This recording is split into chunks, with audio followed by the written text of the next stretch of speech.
In the end, it's him and I. I know to that you will never let go. You would take a like it's him and I swear. É uma honra fazer parte desse evento e ver os nossos alunos como ativos do evento, pesquisadores, é um orgulho muito grande. Eu estou extremamente satisfeita. Também queria agradecer ao nosso coordenador, Rodrigo Saldanha, para tudo que ele tem feito de contribuição dentro da instituição.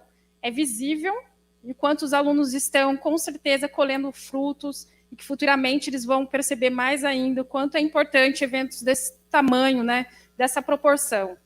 E hoje, não poderia ser diferente, nós temos nosso grande colega da Argentina, Damián, e vai me ajudar aqui a intermediar o Sérgio Estrada Velez e Noé Lopes Tuniga, do México.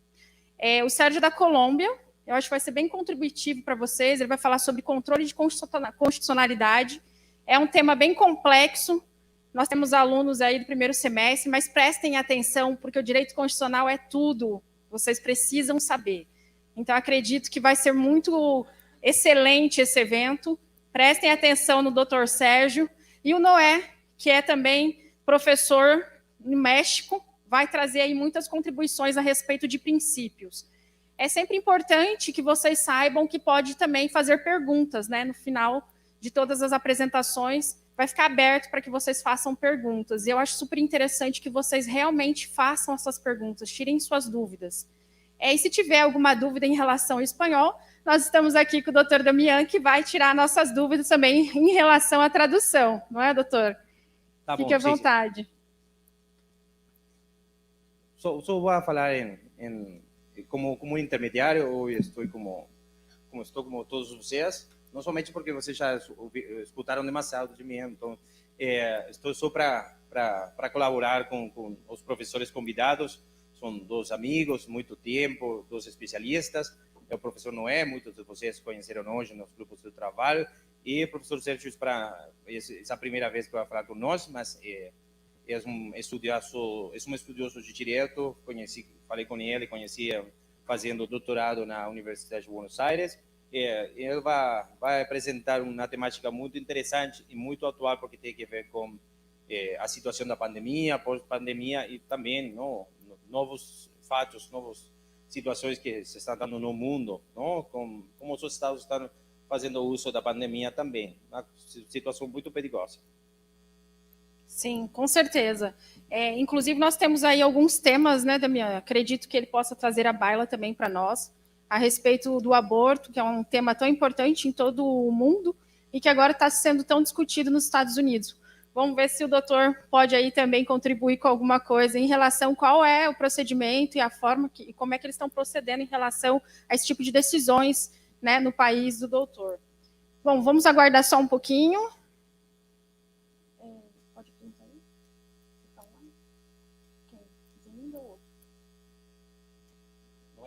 Noé? Ok. Gente, nós vamos chamar agora o Noé Lopes Tuniga, professor da Faculdade de Direito de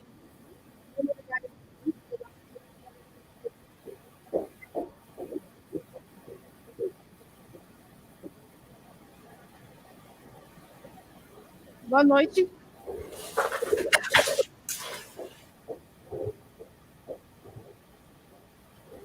Boa noite, Noé. Buenas noches, ¿cómo están? Qué gusto en saludarlos. É um prazer tê-lo conosco. Vou passar a palavra para você, Noé. Fique à vontade. Buenas, bueno, me da gusto saludarlos desde Tijuana, la frontera norte de México, una ciudad de migrantes. Quiero empezar agradeciendo a las autoridades universitarias y a las autoridades organizadoras de este gran evento académico, en especial al profesor Damián Pizarro por esta grata invitación a disertar sobre la migración y su perspectiva legal y constitucional. El caso de haitianos, centroamericanos y ucranianos que han llegado a la ciudad de Tijuana. Comentarles que la movilidad internacional de personas es un tema determinante en las políticas públicas mundiales. Por tanto, la migración internacional que se vive en México y en especial en sus fronteras tanto del sur como del norte requiere de un estudio y un tratamiento cuidadoso, ya que por nuestra situación geográfica estratégica somos una ciudad y un país de origen, destino, tránsito y retorno de gran cantidad de migrantes. Conscientes de esta realidad, el Estado mexicano ha implementado modificaciones a su política interior y exterior como una medida para enfrentar los grandes flujos de migrantes. Esto se tradujo en cambios al orden jurídico nacional que dieron pues origen a reformas y adiciones constitucionales en materia de seguridad, justicia e inmigración. Se reformó en primer término la Constitución en el capítulo de Derechos Humanos en el 2011, dando inicio así a un nuevo paradigma de protección de los derechos humanos. Se promulgaron nuevas leyes, como la Ley de Migración en el 2011 también, y su reglamento en el 2012, la Ley sobre Refugiados, Protección Complementaria y Asilo Político en el 2011, así como también en su reglamento. Consideramos pues que con todo este andamiaje jurídico, la migración irregular desde hace ya más de una década dejó de ser un delito, una infracción, y se inauguró así una nueva era en la regulación de la justicia en México y en particular medida en el tratamiento y control de la migración, incluyendo a los transmigrantes internacionales, como es el caso de los centroamericanos, haitianos y ahora de los ucranianos que llegaron a la ciudad con la intención de solicitar refugio en el vecino país del norte, que es Estados Unidos. El caso de migrantes haitianos y centroamericanos en la ciudad de Tijuana, Baja California, en el periodo 2016-2017, trajo como consecuencia cambios a nuestra implementación de políticas públicas en el tema de seguridad, en el tema del tratamiento de migrantes. El flujo de estos migrantes originarios de Haití fue haciéndose cada vez más importante hasta llegar a representar más del 80% en el año 2016 de migrantes. De acuerdo con datos del Instituto Nacional de Migración, hasta abril de 2017 en Baja California permanecían cerca de 3,400 extranjeros originarios de Haití. 75% de ellos se encontraban en la ciudad de Tijuana y un 25% en la ciudad de Mexicali, que es la capital del estado. De este número, de este porcentaje, 1,274 habían ya iniciado su trámite de regularización migratoria, de los cuales 609 ya contaban con su tarjeta de visitante por razones humanitarias. Recientemente, con el tema de la guerra Rusia-Ucrania, en abril de 2022, han llegado 2,000 refugiados ucranianos a la ciudad fronteriza de Tijuana, a una de las ciudades más importantes en materia migratoria de México. Y bueno, el ritmo continúa creciendo cada día con cientos de personas que llegan desde aquellos lugares, huyendo, por supuesto, de esta terrible guerra entre Ucrania y Rusia. En la medida que van llegando, el gobierno de Estados Unidos aceleró el procesamiento para admitir ucranianos bajo la libertad condicional humanitaria. El presidente Joe Biden aseguró que Estados Unidos admitiría 100,000 refugiados ucranianos, pero su administración no ha revelado, pues con bastante detalle, todo el tema del procesamiento. Sin embargo, ordenó a la Oficina de Aduanas y Protección Fronteriza del país, por sus iniciales CBP, por sus siglas en inglés, que procede a los ucranianos llegar a la frontera de Estados Unidos para finalmente admitirlos por cuestiones de refugio. Como resultado de todo esto, Tijuana se convirtió en el punto de cruce clave hacia territorio estadounidense para los ucranianos, que precisamente, pues decíamos, huyen de la guerra, de esta absurda guerra. La ciudad al otro lado de la frontera entre Estados Unidos y México, que es San Diego, California, es un importante centro de viajes para recibir refugiados.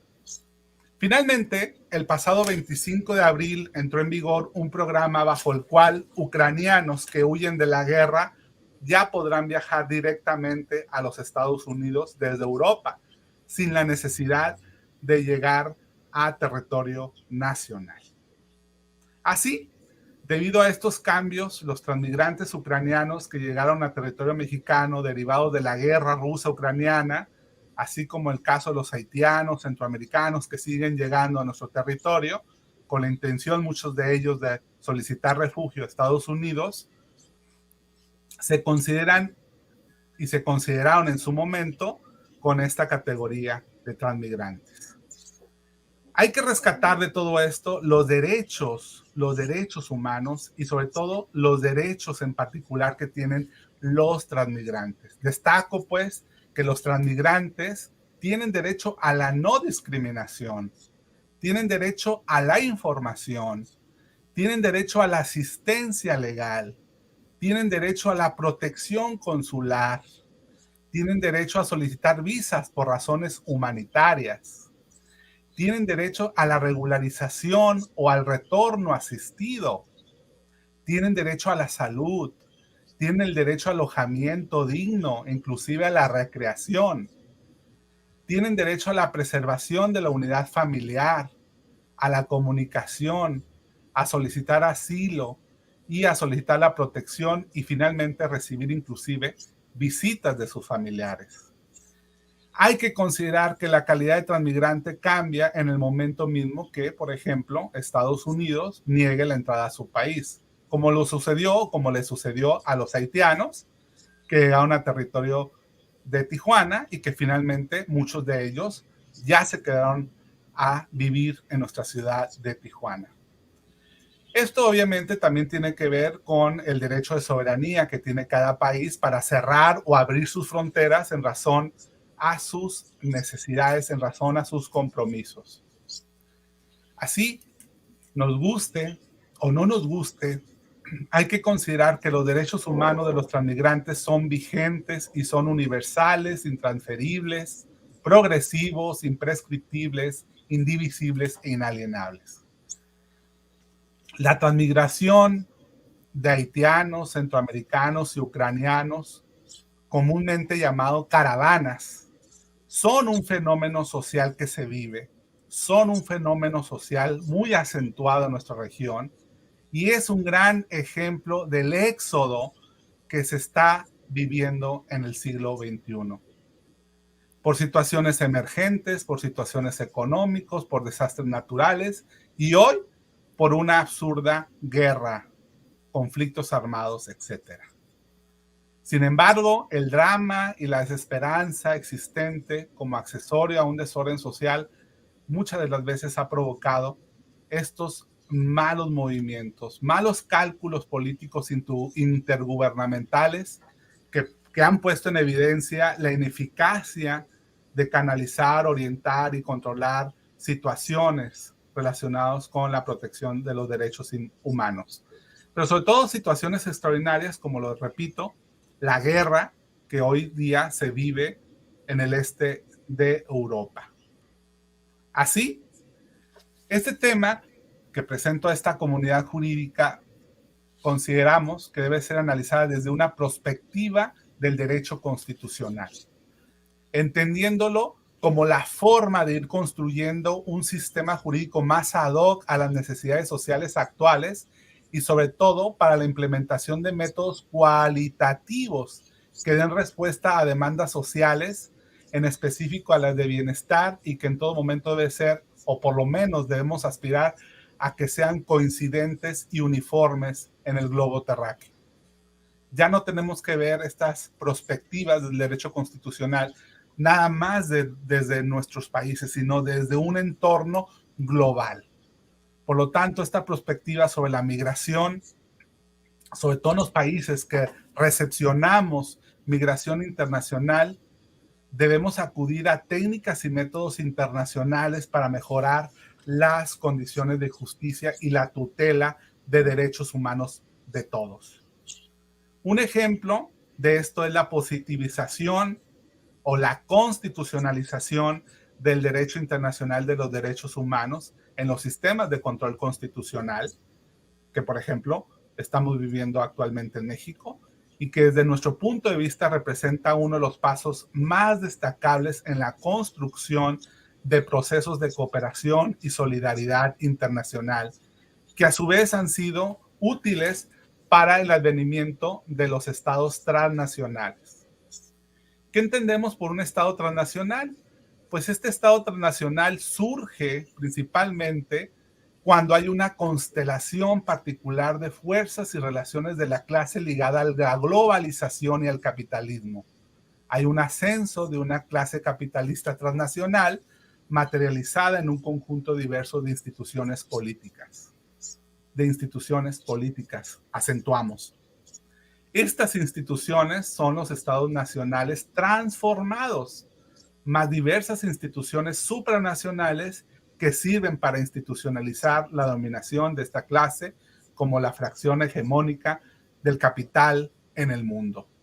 Ejemplo de ello tenemos la injerencia de la Organización Mundial de la Salud, la Organización Internacional del Trabajo, la Organización Internacional para las Migraciones, la Organización Mundial del Comercio, ONU, OEA, Corte Interamericana de Derechos Humanos y un largo etcétera, que en gran medida pretenden o han estado subsidiando la ineficacia de los gobiernos locales o estatales y sobre todo intervienen de forma más contundente en la vida económica, social, inclusive cultural de nuestros países.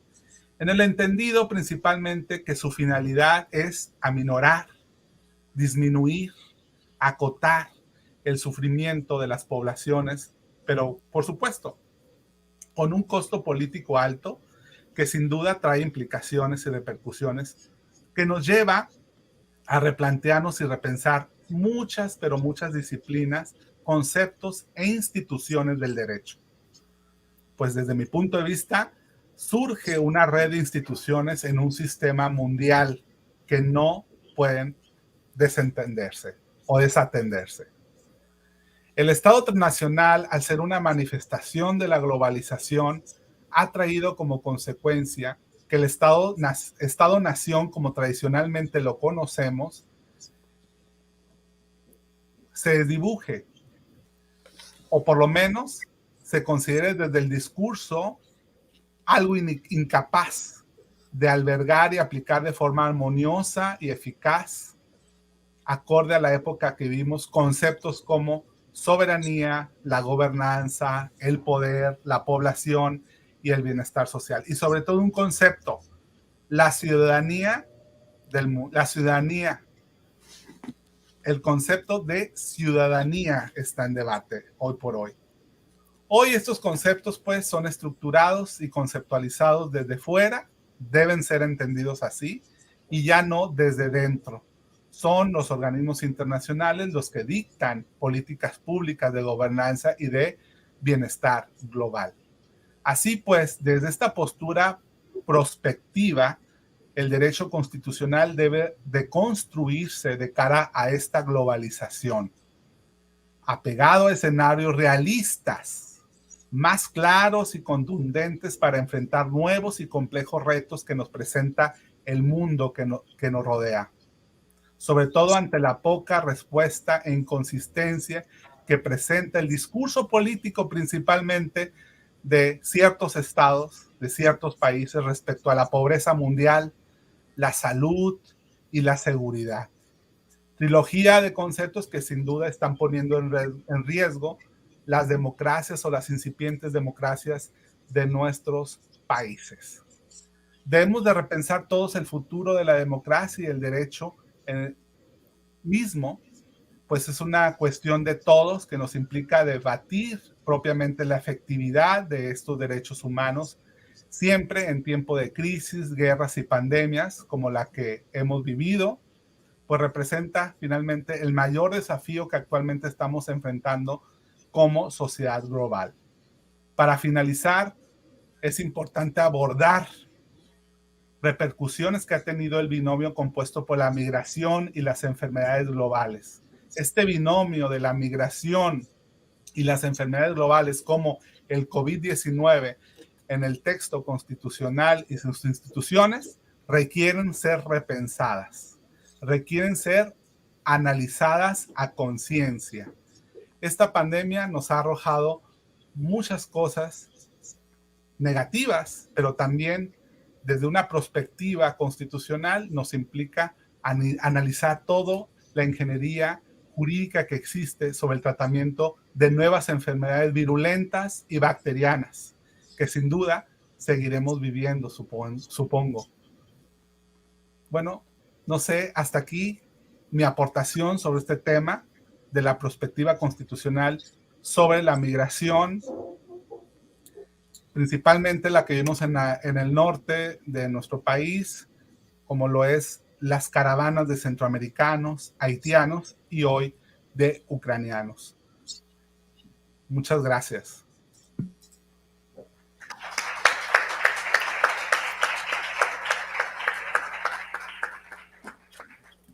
Muito bem, excelente exposição. Daré a palavra a los estudantes para que hagam perguntas, ok?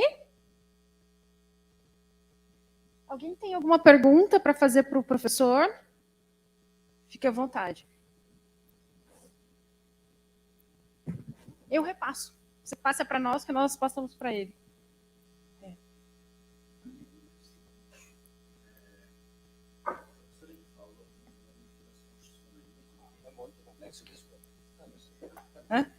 Professor, você consegue compreender um pouco de português? Adelante, gracias. Ok. A questão é a seguinte, você trata do fenômeno da imposição dos direitos humanos a nível internacional, uma esfera que até adentraria o transconstitucionalismo, eu diria. A minha questão principal é o seguinte, tendo em vista que o novo paradigma é a imposição dos direitos fundamentais, dos direitos humanos a nível transnacional, o Luigi Ferraioli diria até que é um requisito de validade das leis nacionais. Meu problema é quanto à aplicabilidade disso, tendo em vista que a política nacional ela depende muito da opinião pública e o executivo sendo o fator essencial de aplicação desses direitos humanos, ele não se importa muito com o passivo humano que isso tem, mas com o passivo do voto. E como essa aplicabilidade ela é muito pequena, ficaria de responsabilidade do próprio judiciário fazer essa imposição, tendo em vista que seria uma violação dos direitos humanos preservados a nível internacional e a nível nacional, causando o fenômeno do famoso ativismo judicial, só que ao mesmo tempo ficaria negligenciado se dependesse apenas do Poder Executivo. Como que a gente consegue dirimir essas questões? Sí. Bueno, Ferraioli también dice que el derecho positivo no es propiamente la democracia no es propiamente el derecho positivo, en virtud de que el reto que hoy tienen nuestros países es hacer posible esos derechos humanos, esos derechos fundamentales. Ese es el gran reto. El reto no es que estén en nuestras constituciones de una manera escrita, sino el reto es que exista los suficientes recursos, el financiamiento para hacer posible efectivo esos derechos, ¿no? De ahí que la mayoría de los países latinoamericanos acuden obviamente a organismos internacionales para que subsidien precisamente la ineficacia de la gobernabilidad de los países latinoamericanos. Esa es una realidad. Y al acudir obviamente a estos organismos internacionales inaugura ese estado transnacional de lo que les he venido hablando. Los derechos humanos son obviamente derechos que tienen que ser aplicados a la luz obviamente de estos compromisos internacionales, principalmente porque se reciben recursos de estos organismos internacionales de diferente manera, de diferentes formas, en diferentes tiempos, evidentemente, y todo tiene que ver, por supuesto, con los compromisos que existen. Por otro lado, también, por supuesto, el reto que tenemos es la justiciabilidad de estos derechos humanos, precisamente a través del activismo judicial.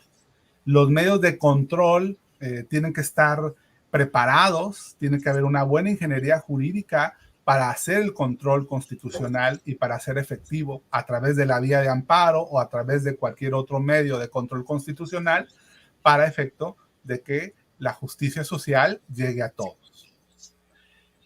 No nada más por la vía, vamos a decir, de control constitucional, sino por cualquier otra acción o por cualquier otra vía judicial, por ejemplo, las acciones colectivas, que son un medio que tiene muy desarrollado, por ejemplo, en Brasil, para accesar a la garantía de ciertos derechos, por ejemplo, los derechos medioambientales. No sé si con esto estoy dando respuesta o estoy ampliando algún comentario en particular. Gracias. Graças. Mais alguém? Tem alguma questão? Muchas gracias por la exposición, profesor. Agora, nós outros iremos chamá-lo para participar da palestra de princípios constitucionais.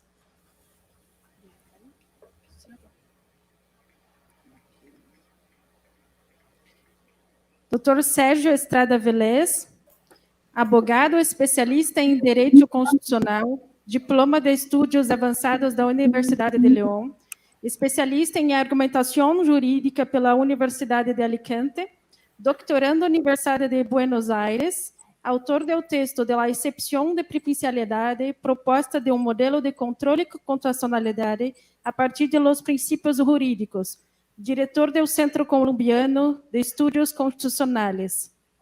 Boa noite, professor. Buenas noites. Buenas noches.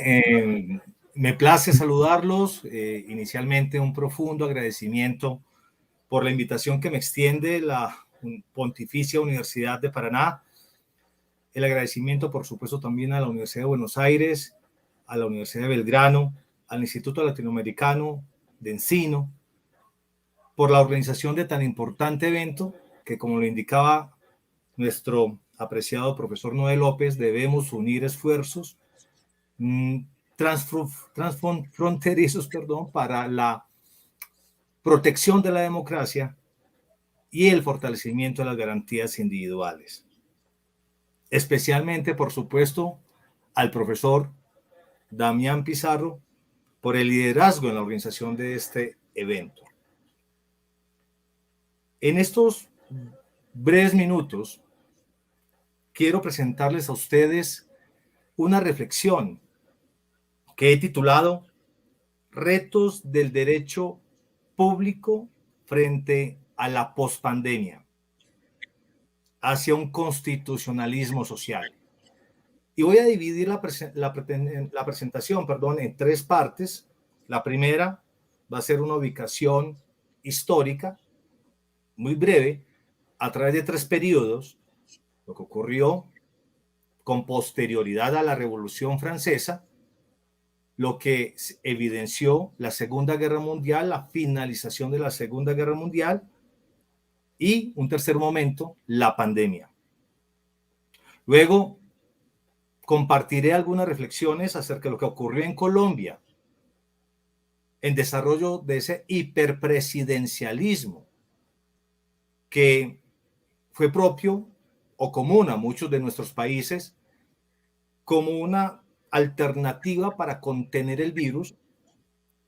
Y por supuesto compararemos ello con lo que se está presentando en la actualidad en China, en Shanghái, por ejemplo, que parece demostrar que la pandemia pudo haber sido, es una hipótesis, empleada como una herramienta de control social o ejercicio arbitrario del poder.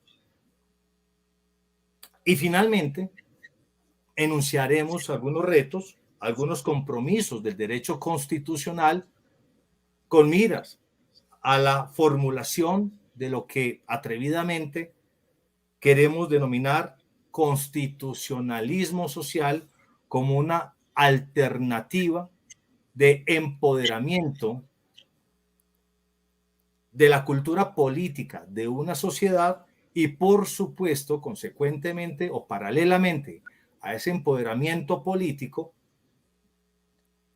la necesidad de fortalecer el control constitucional.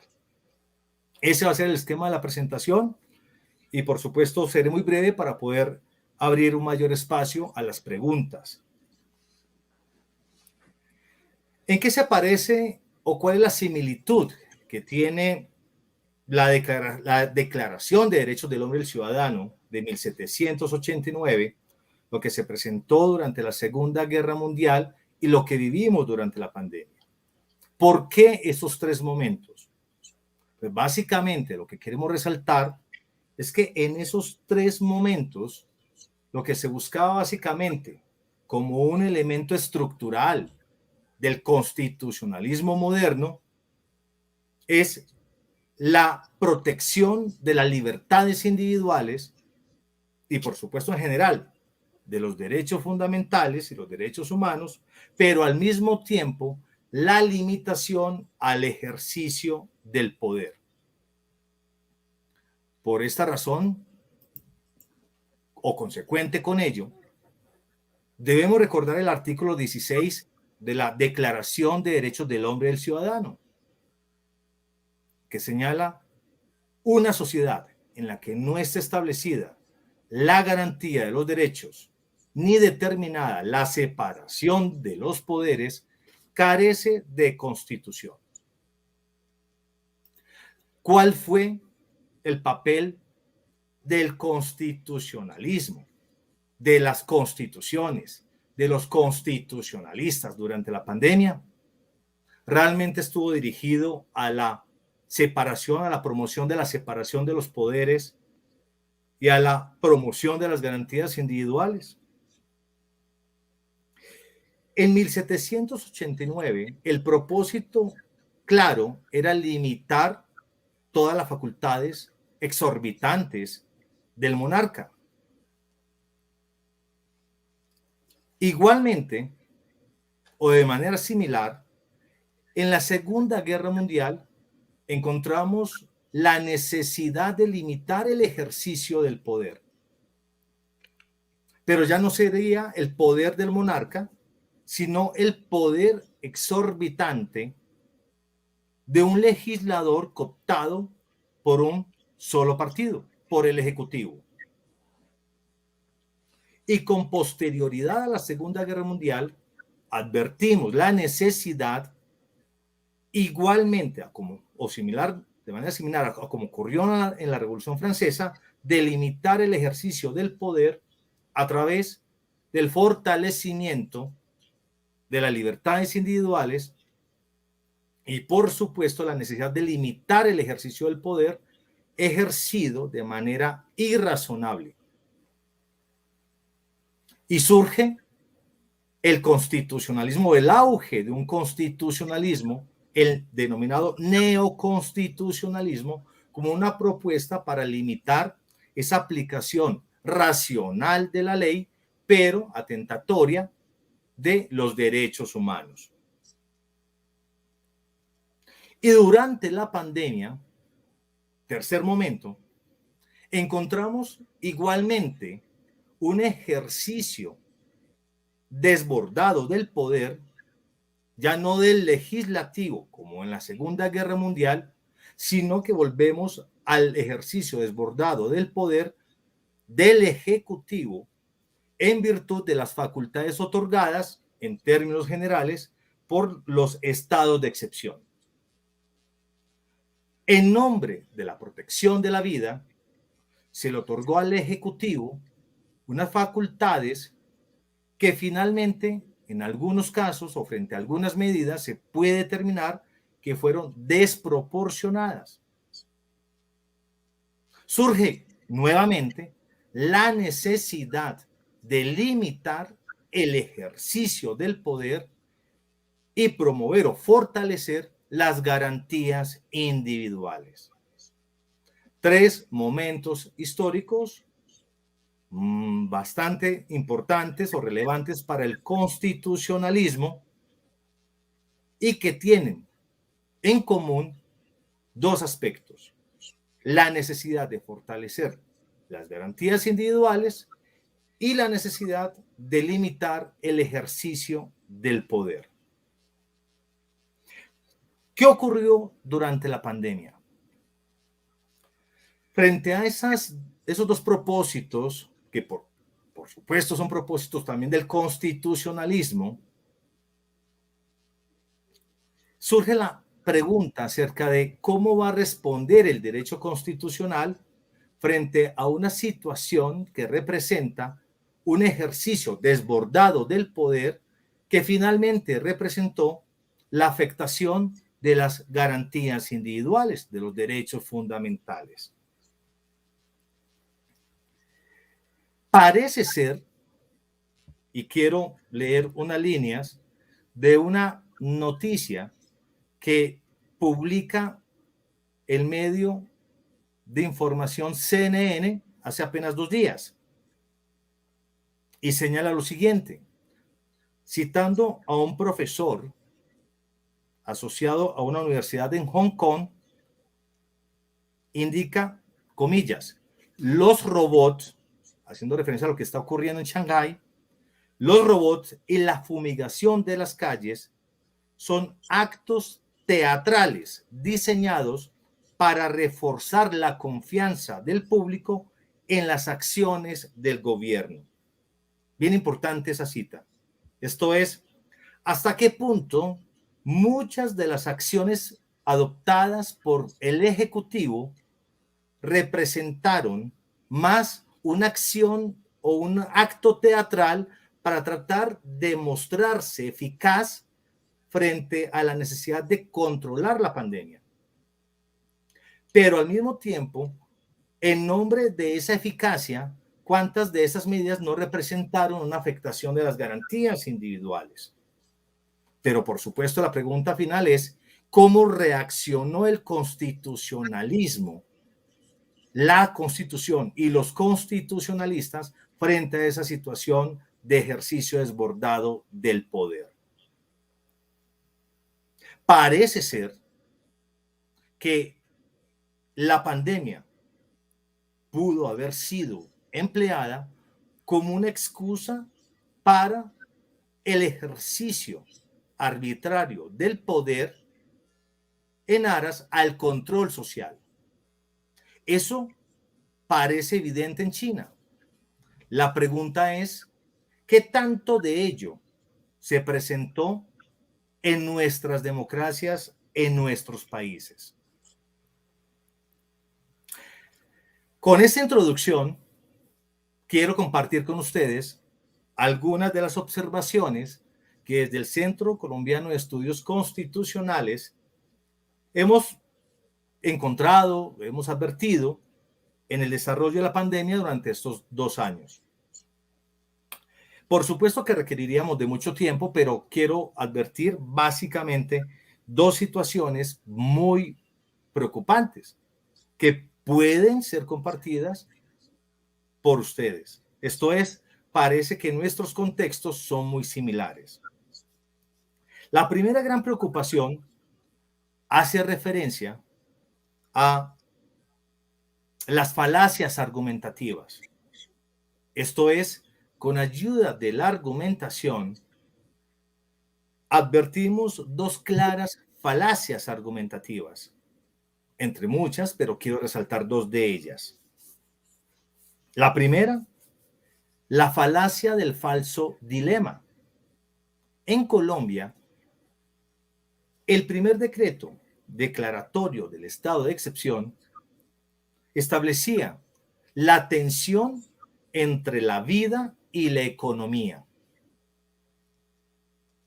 Y creo que todos podemos coincidir que frente a esa tensión, todas las medidas dirigidas a la protección de la vida se deben justificar o, en otros términos, ninguna medida puede ser más importante que aquella medida dirigida a la protección de la vida. En términos más claros, ninguna medida dirigida a la protección de la economía puede ser más importante que la medida o las medidas dirigidas a la protección de la vida. Esto es, la tensión que se nos presentó fue entre la vida y la economía. Pero ¿por qué afirmamos que es un falso dilema, que es una falacia representada en el falso dilema? Porque, en primer lugar, la vida que se buscó proteger o el sentido de vida que se buscó proteger fue el sentido de la vida como existencia. Y se olvidó completamente un concepto fundamental para el constitucionalismo, como es el concepto de vida digna. Y a su vez, de otro lado, el otro extremo representado por la economía también estaba mal planteado, porque no se trataba de proteger la economía, sino que se trataba de buscar o se debe buscar la protección del derecho fundamental al mínimo vital, entendido como la necesidad de obtener unos recursos básicos para la subsistencia digna. Si el dilema no hubiese sido entre la vida como existencia y la economía, sino la vida digna versus la necesidad de proteger el mínimo vital, estamos convencidos que las medidas adoptadas serían totalmente, o hubiesen sido totalmente distintas. Si repasamos la información que presentaban los medios de comunicación o la Organización Mundial de la Salud, la opinión en relación a la protección de la vida estaba centrada en los conceptos de epidemiólogos o médicos, pero se descuidó totalmente el concepto de vida digna. El segundo o la segunda gran falacia que también soporta nuestra preocupación frente a la necesidad de limitar el ejercicio del poder estaba dirigida o está representada en un uso, diríamos, arbitrario de las denominadas o de los denominados conceptos jurídicos indeterminados. Concretamente, la falacia que representa la aparente necesidad de proteger el interés general como un bien prevalente sobre el interés particular.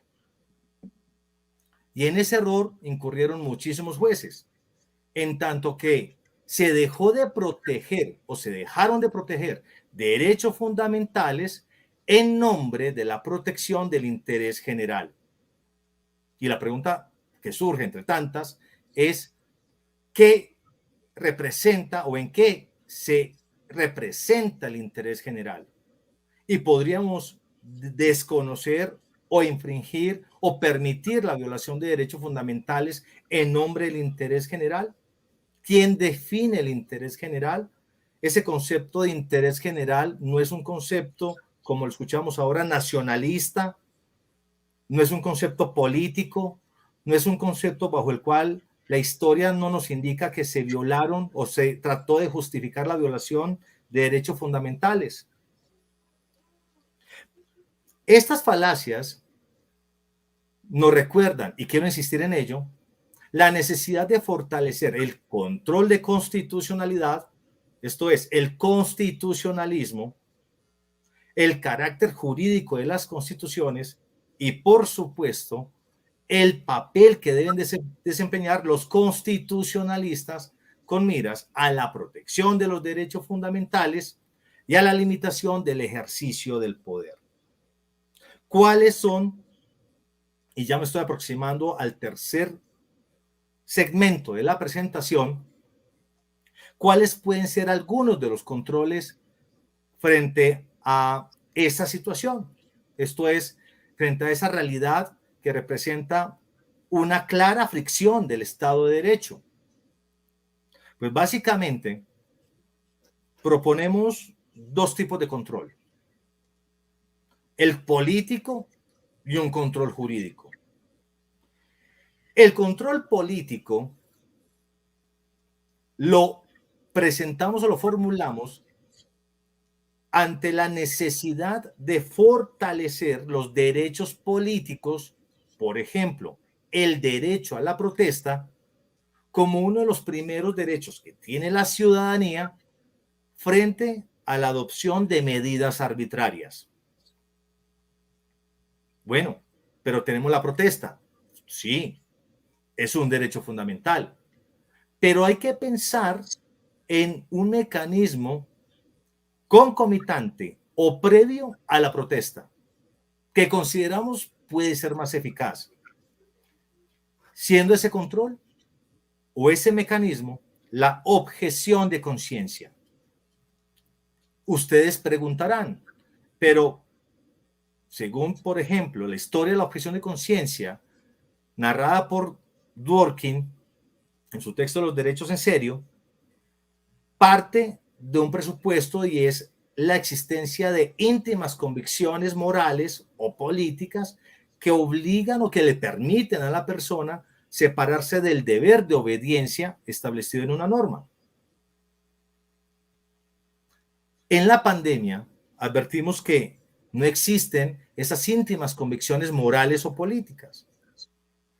Algo más importante, existen en manos de los ciudadanos convicciones jurídicas representadas en los derechos fundamentales y en los principios jurídicos que pueden fungir de argumentos de defensa frente a la débil argumentación del creador de la medida con la cual se pretende controlar el virus. Esto es, en términos más prácticos y más simples, si el ciudadano tiene mejores razones que las razones esgrimidas o aducidas por el titular del poder y que crea la medida, el ciudadano puede ser un objetor en conciencia, pero soportado en razones jurídicas. En términos muy constitucionalistas, es una especie de excepción de inconstitucionalidad, pero en manos de los ciudadanos. Y la segunda alternativa para abordar finalmente los retos que al mismo tiempo esos retos fungen de conclusiones a estas reflexiones, la segunda alternativa, el segundo mecanismo es el jurídico. Y el jurídico lo representamos en dos alternativas. Primero, un concepto muy importante es la necesidad de fortalecer el estudio de una temática muy compleja referido a la naturaleza y funciones de los principios jurídicos. Y por supuesto ustedes, amigos de Brasil, tienen un gran doctrinante, el profesor Humberto Ávila, con un texto Teoría de los Principios, que nos da bastantes luces frente al tema. Y por supuesto una pregunta muy importante es la pertinencia de las propuestas principialistas de Ronald Dworkin o Robert Alexy en los contextos suramericanos. Y concluimos frente a esa primera propuesta en relación a los principios jurídicos, repito, es un tema muy complejo, concluimos que toda formulación o toda reflexión dirigida a los principios jurídicos tiene que partir de la mayor o menor preocupación de una sociedad por limitar el ejercicio del poder.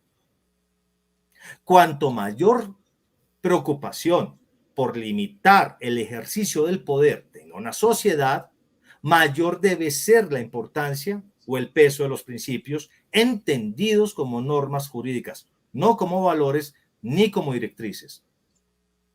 Cuanto menor sea esa preocupación, esto es, cuanto más legitimidad tengan los diferentes órganos del poder público, menor importancia tendrán los principios. Y eso solamente lo podrían determinar los constitucionalistas ubicados en cada región o en cada país. La segunda alternativa jurídica es una propuesta atrevida, un poco arriesgada o bastante arriesgada, y la hemos denominado la excepción de principialidad. Esto es, partiendo, al menos en el contexto colombiano, en otros contextos no será tan importante, en tanto que hay una mayor confianza en el legislador, una mayor confianza en el ejecutivo, pero las particulares características o condiciones de la democracia en Colombia nos exige reforzar los mecanismos de control al ejercicio del poder a través de las propuestas jurídicas y constitucionales. Y en ese propósito, bajo esa preocupación, proponemos la excepción de principialidad como una especie de excepción de inconstitucionalidad, pero teniendo como fundamento el reconocimiento de los principios, en tanto normas jurídicas, criterios de validez. Aquí nos recordamos a Ferrajoli, que ahora lo escuchábamos en las preguntas, en la sección de preguntas, esa noción de principios como herramientas para un garantismo constitucional, pero principios entendidos como normas jurídicas, más no como normas morales y, repito, no como normas políticas o directrices. Finalmente, teniendo en cuenta la primera parte, el primer segmento que nos permitió comparar el periodo postrevolucionario francés, el periodo de posguerra de mitad del siglo XX en Europa, y los cambios del razonamiento jurídico y la pandemia, y frente a esa necesidad de limitar el ejercicio del poder a través de los principios de los derechos fundamentales, proponemos en el segundo segmento esas alternativas políticas y jurídicas para finalmente concluir algunas reflexiones, 5 reflexiones y una, si me permiten, una gran reflexión final alrededor de los retos del derecho público frente a la pospandemia y la importancia de un constitucionalismo social. Primer reto: fortalecimiento del carácter jurídico de la Constitución. En términos muy simples, lo que se trata de representar es la importancia de una distinción entre el lenguaje político representado en las directrices, por ejemplo, el bien común o el interés general, el lenguaje axiológico representado en los valores, la justicia, el orden, la solidaridad, la paz, etc., y el lenguaje jurídico representado en un modelo de reglas y de principios, insisto, entendidos como normas jurídicas prevalentes. Esto es, criterios de validez material. La segunda reflexión o conclusión, o el segundo reto, hace referencia a la necesaria o al necesario fortalecimiento del control constitucional. No es suficiente un control abstracto, no es suficiente un control difuso, entendido como los efectos de, digamos, inconstitucionales de una norma en un caso concreto, sino que tenemos que ir un poco más allá. Esto es un control constitucional a partir, reitero, de la excepción de principialidad. Y por supuesto, el fortalecimiento de ese control constitucional va a estar vinculado al reconocimiento del carácter jurídico de la Constitución. Tercer reto: fortalecimiento del papel del juez. Ahora, muy bien lo indicaba el profesor Noé, un activismo judicial, que es un tema muy complejo, porque a veces el activismo a través de los valores termina usurpando la separación de los poderes, pero un activismo judicial que tenga en cuenta la realidad social, limitado por el test de proporcionalidad y, por supuesto, también limitado por los mismos principios jurídicos. Esto es un activismo atado a criterios de razonabilidad, que es precisamente lo que nos impone el razonamiento jurídico de pospandemia.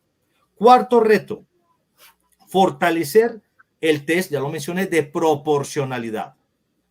Esto es la importancia de, por supuesto, que reconocemos todos los problemas que se derivan del test de proporcionalidad frente a la ponderación, la determinación de los fines, la determinación de los medios, la amplitud de la discrecionalidad, pero para ello está la argumentación como una herramienta de control a esa discrecionalidad.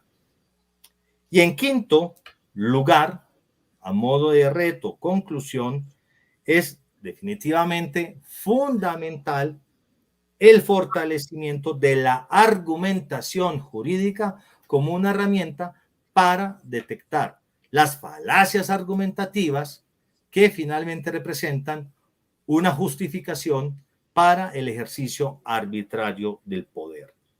A modo de gran conclusión y haciendo eco de lo que hemos escuchado en todos los sectores sociales en nuestro país, parece ser que no hay duda acerca de que fue peor el remedio que la enfermedad. Muchísimas gracias.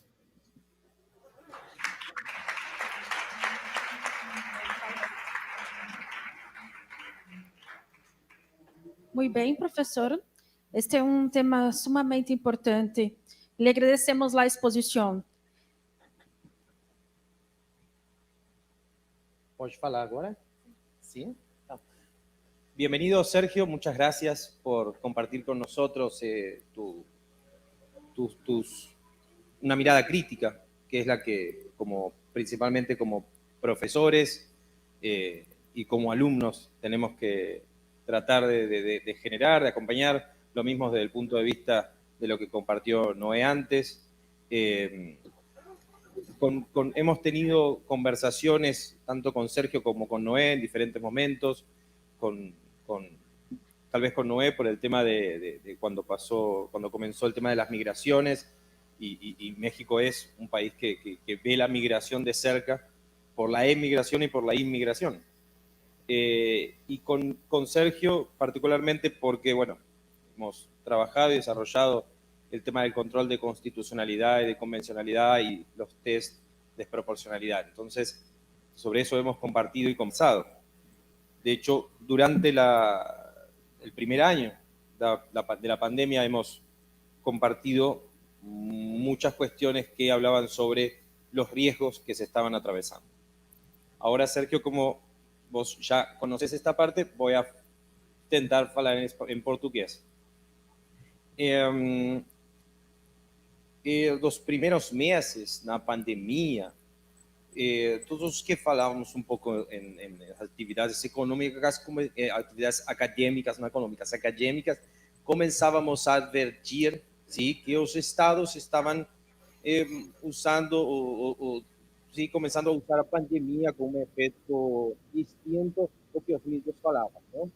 Advertíamos que a pandemia existia, não? Ninguém estava negando a existência do vírus, do Covid, ou as pessoas moram, não? E seguíamos usando máscara, mas começávamos também a advertir algumas coisas que a mesma ONU advertiu, não? Fazendo diferentes publicações que advertiam as pessoas, mas principalmente os estados, que eles estavam controlando, estavam fazendo um controle de que as medidas não tinham que aproveitar justamente as medidas para fazer um controle social. Essa coisa que você quiser falar recém, que durante a pandemia muitos estados, e agora ele dava o exemplo da China de novo, que aparentemente tem uma prova, né? Não é necessariamente uma certeza, uma prova para nós fazer uma interpretação de que a pandemia tem um efeito secundário um pouco mais grave que a mesma pandemia. Justamente os estados de exceção ou estados de emergência, como fala, por exemplo, México, ou estados, não de sítio, porque o estado de sítio é uma coisa diferente, mas na Argentina, nós, em Buenos Aires, tivemos durante um largo tempo medidas que tentavam com toque de quê? Temos um horário para voltar para casa, depois de um horário não podia sair, um estado militarizado, assim, não, eles são muito perigosos, muitos de nossos talvez não conhecemos, não? Eu sou meio jovem, não? Mas uma pessoa que tem uns 10 anos que eu, conheceu o tempo da ditadura militar na Argentina, não? De 73 até 1973. Isso foi muito mal, muito ruim. Então, as pessoas provavelmente tiveram uma espécie de déjà vu em algum momento, quando recordaram que tinha que fazer um cumprimento de horário. Então, para nós, durante o 2020 e também durante o 2021, seguíamos advertindo que era muito perigoso os caminhos, as trilhas que estamos transitando. Então, comparto com o professor Sérgio que são palmárias algumas violações dos direitos e as garantias constitucionais. Em todos os estados, alguma coisa sempre foi assim como para esconder que, em realidade, tem um controle de fundo. Não? O tratamento da pandemia foi muito complicado. Sim, isso não estamos negando isso, mas sim também temos que reconhecer que faltou um sinceramento, não, dos estados e um verdadeiro equilíbrio adequado, justo e conforme ao direito. Agora, no personal, tenho que agradecer, sinceramente, ao professor Sérgio Estrada Vélez, do Centro de Estudos Colombianos, do Centro de Estudos Constitucionais de Colômbia, e ao professor Noé López Zúñiga, como representante da Universidade de Baixa Califórnia. Agradezco muchísimo la presencia de los dos y les envío un gran abrazo desde aquí. Un abrazo, muchísimas gracias. Muchas gracias.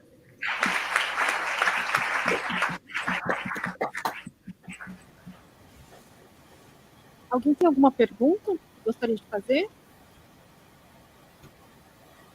Sim? Fique à vontade.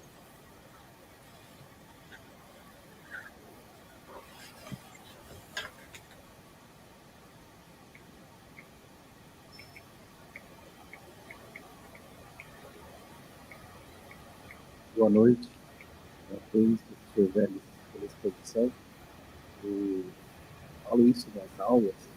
Boa noite, qualquer prova de direito constitucional, que é realmente o curso mais importante, a ciência mais relevante do grupo. E a grande questão que a pandemia levantou sobre a crise especial é que, se de um lado o arbítrio pode ter sido em alguns países, será que é possível pensar também o inverso?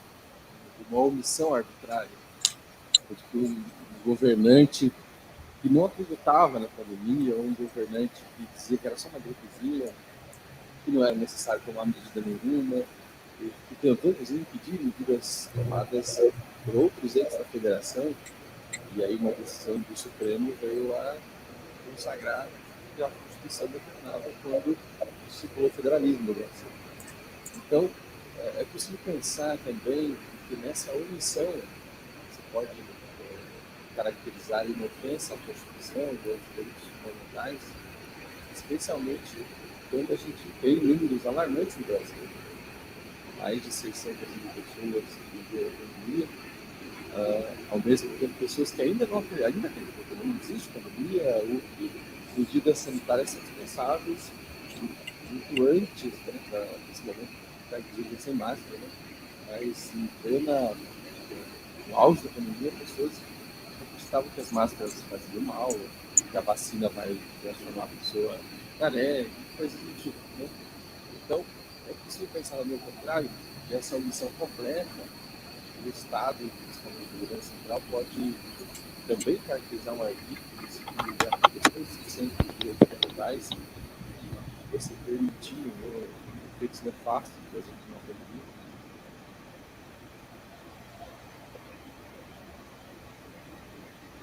Bom, eu acho que o nosso palestrante também está aí observando esse apontamento em relação ao Brasil. Depois, se quiser falar, doutor Sérgio, fique à vontade para falar.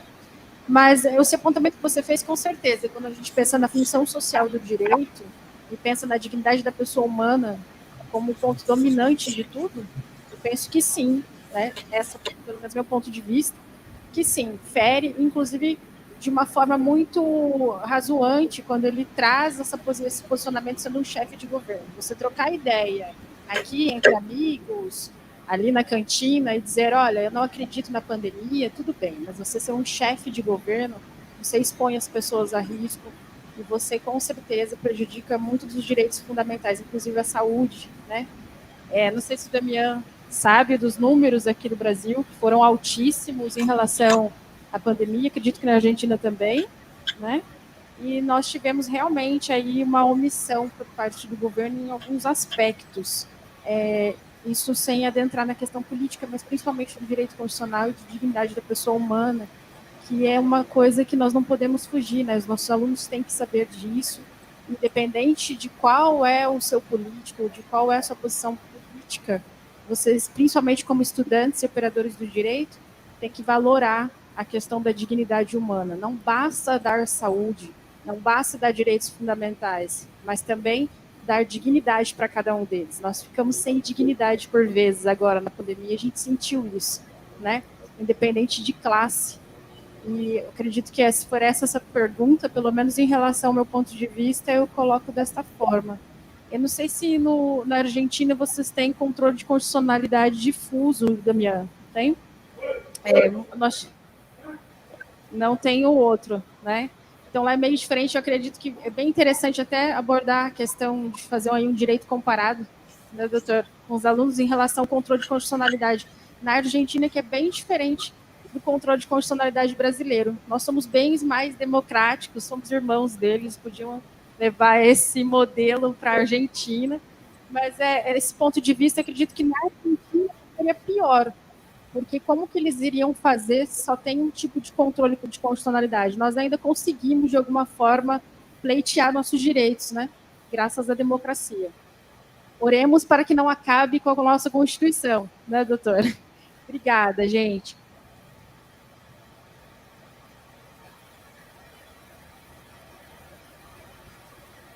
A última colocação do assunto, porque é mais chato com o direito constitucional, que só os constitucionalistas estão feios, não todos mais estão se aguardando. Mas eu sou consciente disso, sou consciente também de que os números das pessoas que perdimos dentro da pandemia, e também que o governo, por exemplo, o governo argentino, começou aplicando políticas muito avançadas, com muito tempo, não? Então, tive muito tempo também para pensar em políticas com um prazo mais extenso, não? A longo prazo, mas não fizeram. Pensaram chegaram na conclusão de que só com políticas cortoplacistas poderiam resolver um problema. Então, nós passamos uma semana, 15 dias, depois dos 15 dias prorrogaram 15 dias mais. Depois dos 15 dias, mais 15 dias mais, muito mais. 3 meses, 4 meses, sempre políticas de emergência. Isso é a história nossa. A história argentina tem aplicação de regras, tem uma exceção, é uma regra.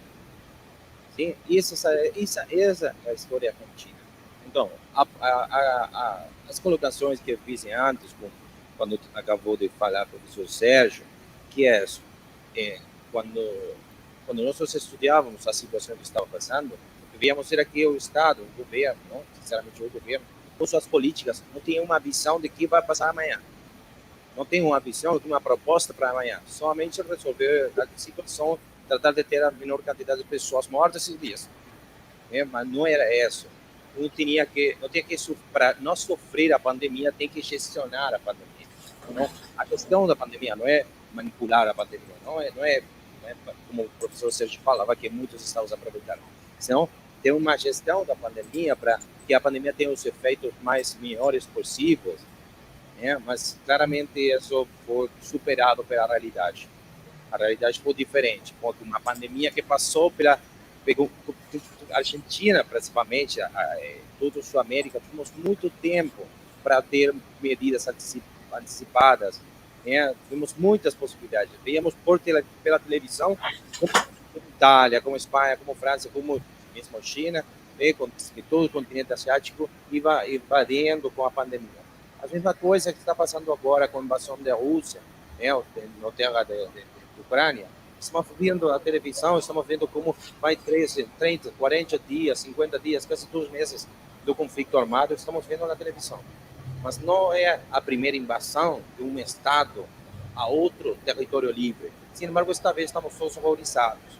Compartilhamos a bandeira da Ucrânia como se fosse uma coisa, oh, não, estou horrorizado, um Estado está invadindo o território de outro. Quantas vezes vimos os Estados Unidos fazendo a mesma coisa? E ninguém soltou uma lágrima, porque os Estados Unidos estava procurando armas químicas. Nunca procurou uma, nunca encontrou nenhuma. Só morreram pessoas, invadiram territórios. Eu não estou dizendo que eu sou iraqui, não estou falando disso, né? Estou dizendo que, às vezes, tomamos uma postura e pensamos que essa postura vai ser sempre igual. Na Argentina passa isso, temos uma caracterização, não sou famoso de Greta, uma caracterização das coisas. Se você pensa isso, não pode pensar outro. Não existe uma mistura. Você é de River ou é de outro. Tá bom? Obrigado. Muitas graças. Mais alguém tem alguma pergunta? Não? Podemos encerrar, então.